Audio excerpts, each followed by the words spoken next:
جی اگلا موضوع ہے کہ پاکستان نے ایران کے خلاف نئی امریکی پابندیوں پر تنقید کرتے ہوئے ان خدشات کو رد کر دیا ہے کہ یہ تعزیرات مجوزہ پائپ لائن کے ذریعے ایرانی قدرتی گیس درآمد کرنے کے دو طرفہ منصوبے کی راہ میں رکاوٹ بن رہی ہیں۔ وزیر خارجہ ہنا ربانی کھر نے قومی اسمبلی کے اجلاس کو اس دو طرفہ منصوبے پر اب تک ہونے والی پیش رفت سے آگاہ کرتے ہوئے ایک بار پھر کہا کہ ایران سے گیس کی درآمد کے منصوبے کو ہمارے قومی مفاد میں ترجیح حاصل ہے، اس لیے تمام تر دباؤ کے باوجود 2014 تک اسے پایہ تکمیل تک پہنچانے کے لیے اس پر تیزی سے کام جاری ہے۔ ہمارے ساتھ اس موضوع پر بات کرنے کے لیے موجود ہیں ڈاکٹر فاروق حسنات جو مشرق وسطی کے امور کے تجزیہ کار ہیں۔ جی ڈاکٹر فاروق، یہ بتائیے کہ امریکہ اور یورپی یونین کی طرف سے ایران پر جو پابندیاں لگائی جا رہی ہیں ایران کے خلاف اور ایران کے ساتھ کام کرنے والی کمپنیوں کے ساتھ، ان کے تحت پاکستان کس حد تک دباؤ برداشت کر سکتا ہے کہ وہ جاری رکھے ایران کے ساتھ یہ پائپ لائن کا منصوبہ؟ پاکستان میں اس وقت شدید بحران ہے توانائی کا۔ یہاں پہ گیس تقریباً ختم ہو چکی ہے اور بجلی کا بھی بہت شدید بحران ہے،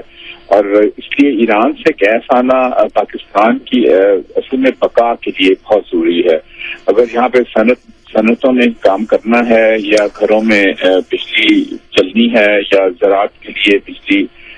چاہیے، تو اس وقت پاکستان کے پاس اور کوئی آپشن نہیں ہے کہ وہ ایران سے گیس لے جو کہ بہت سستی پڑے گی۔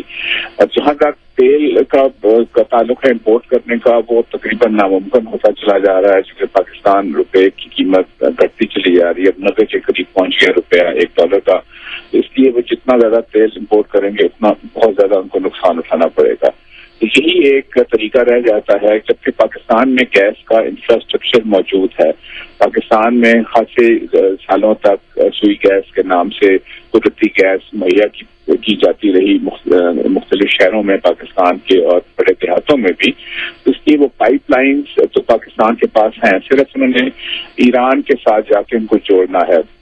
اور ایران نے بھی اپنی سرحد کے بالکل وہ قریب پہنچ گئے ہیں، پاکستانی سرحد کے قریب، اور بار بار وہ یہ کہہ رہے ہیں کہ ہم نے اپنا کام وقت پہ ختم کر دیا ہے۔ اس لیے یہ تو پاکستان کی بقا کا سوال ہے۔ جہاں تک امریکہ اور ایران کے تعلقات کا تعلق ہے، یہ تو کبھی اچھے ہوں گے کبھی برے ہوں گے،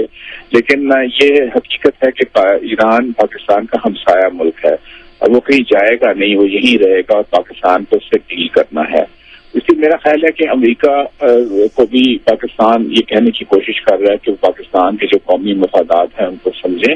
اور ان کی سمجھنے کی کوشش کریں۔ اور دوسری بات یہ ہے کہ یہ وزیر خارجہ نے صاف طور پہ کہا کہ اگر کوئی پابندیاں اگر تو نہیں لگی ہیں باقاعدہ، تو ان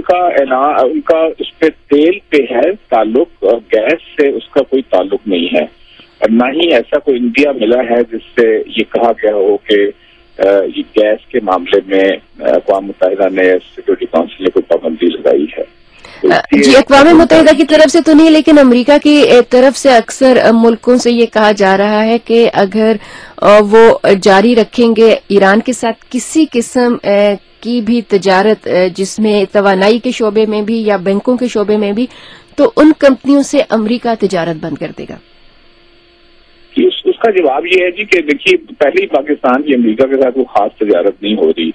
بہت ہی محدود پیمانے پر تعلقات ہیں تجارتی، کیونکہ امریکہ نے خود بھی بہت سی پابندیاں پاکستان پہ لگائی ہوئی ہیں۔ فار ایگزامپل ٹیکسٹائل سے بہت پابندیاں جو پاکستان بار بار کہتا آیا ہے کہ ان کو اٹھا لیا جائے، اور بلکہ یہ بھی کہتا آیا ہے کہ ٹریڈ کے اوپر زیادہ، تجارت کے اوپر توجہ دی جائے، نہ کہ ایڈ کے اوپر جس سے زیادہ ڈپینڈنسی ہوتی ہے۔ تو اس لیے میرا خیال ہے وہاں پہ کوئی ایسا پاکستان کی کمپنیوں کو کوئی مسائل کا سامنا نہیں کرنا پڑے گا، اس لیے کہ امریکہ کے ساتھ کے کوئی خاص تعلقات نہیں ہیں، تجارتی تعلقات نہیں ہیں۔ تو دوسری طرف یہ ہے کہ پھر اس میں کچھ قانونی مسئلے آ جاتے ہیں جس پہ لکھا بھی گیا ہے پاکستان میں بھی، اور اس میں یہ بھی کہا گیا ہے کہ چونکہ یہ معاہدہ پابندیوں سے پہلے ہوا تھا تو اس لیے پاکستان ایک یہ بھی قانونی پلی لے سکتا ہے کہ ہم پہ یہ نافذ نہیں ہوتی چونکہ ہم نے پابندیوں سے پہلے معاہدے کر رکھے ہیں، اور دوسرا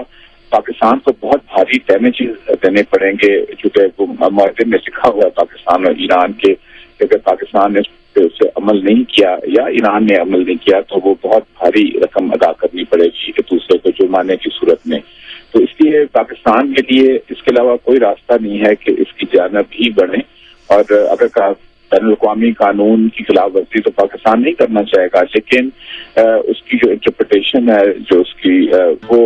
یقیناً پاکستان یہ سمجھتا ہے کہ پاکستان کے وہ حق میں جائے گا اور اس سے پابندیوں سے بچ نکلنے میں کامیاب ہو جائے گا. ڈاکٹر فاروق حسنات، آپ کا بہت بہت شکریہ.